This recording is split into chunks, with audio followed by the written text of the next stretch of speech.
ফেসবুকে একটা আপুর ভিডিও দেখে মাংস রান্না করছি।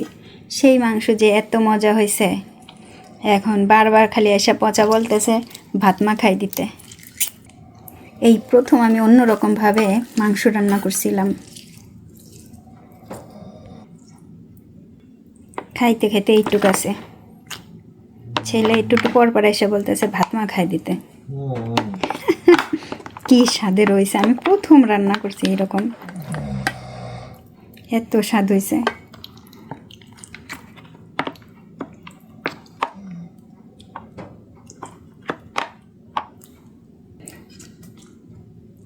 এখন অনেকে বলবেন কোন থেকে পাই, ফেসবুকের একটা আপুর মাংস রান্নার ভিডিও দেখে আমি প্রথম ঠিক সেইভাবে মাংস রান্না করছি।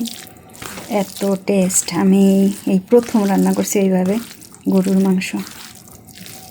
আমার যখনই মাংস খাইতে ইচ্ছা করে ওই আপুরেও দেখি ঠিক কয়েক ঘন্টা পরে আপু মাংসের ভিডিও আপলোড করতেছে।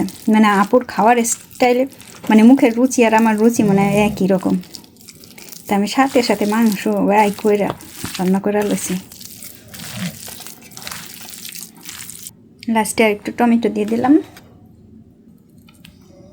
এইখান থেকে ডিম ভাজা।